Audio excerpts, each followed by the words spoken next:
Pois bem, iniciamos nosso curso, conhecendo a estrutura de arquivos, pastas de trabalho, depois exploramos as planilhas, manipulação de planilhas. No nosso módulo 2, a gente viu como fazer algumas formatações, entrar com os dados. Entendemos que nossos alunos, nesse momento, já sabem abrir, manipular, digitar, criar algumas planilhas, Criar planilhas. Então, agora, a gente vai para uma parte importante do Excel, que o Excel é uma planilha de cálculos, Uma planilha para inserir dados, uma planilha eletrônica para fazer cálculos. E aí agora a gente vai começar a entrar nessa área de operações básicas e as funções básicas do Excel.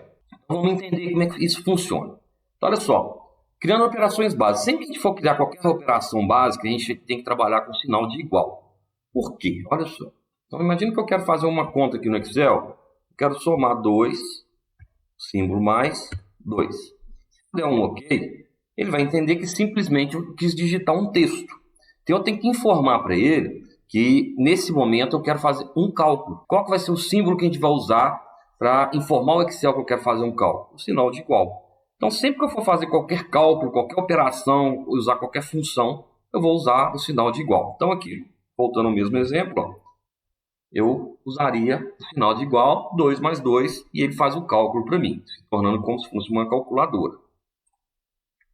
Aí, para a gente fazer algumas operações básicas, a gente vai usar esses símbolos, que são os operadores aritméticos. Então, sinal de mais para somar, sinal de menos para subtrair, o asterisco é a multiplicação, a barra é a divisão, o símbolo de porcentagem, para a gente trabalhar com números em porcentagem, e esse símbolo aqui, esse chapeuzinho, é para sinalizar o exponencial, um número elevado a outro.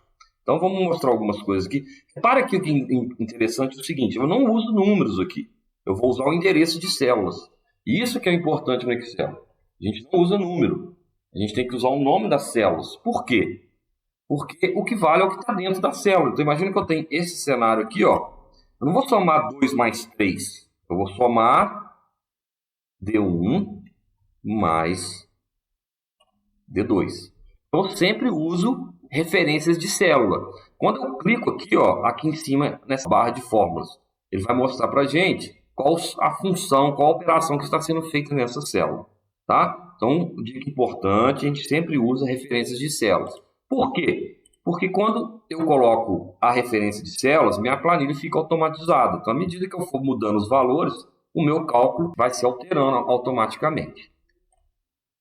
Eu também tenho alguns operadores de comparação. Isso aqui é muito importante quando a gente for entrar nas funções mais avançadas, funções SI, função de PROC-V. Vai ser muito importante a gente usar os operadores de comparação. Mas para a gente ter uma noção, seria o seguinte, imagina que eu tenho 2 números e eu quero comparar esses números. Eu quero saber se o G igual, Excel, o G1 é igual ao G2? Não, ele escreve para mim falso.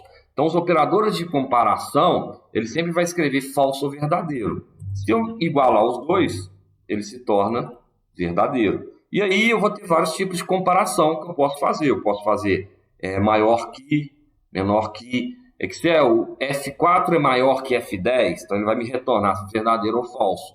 Maior ou igual, menor ou igual, e os dois símbolos é sinal de diferente. Excel, F4 é diferente de F10, então é isso.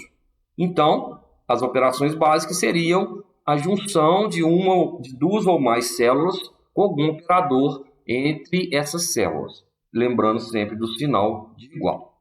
E sempre usando referência de células, não usando os números que estão dentro da célula, sempre o endereço de cada célula, que é de onde a gente quer fazer os nossos cálculos. Então, na próxima aula, a gente vai trabalhar algumas funções básicas e a gente vai entender o que seriam essas funções, em qual momento que eu uso operações básicas e em qual momento eu vou usar as funções.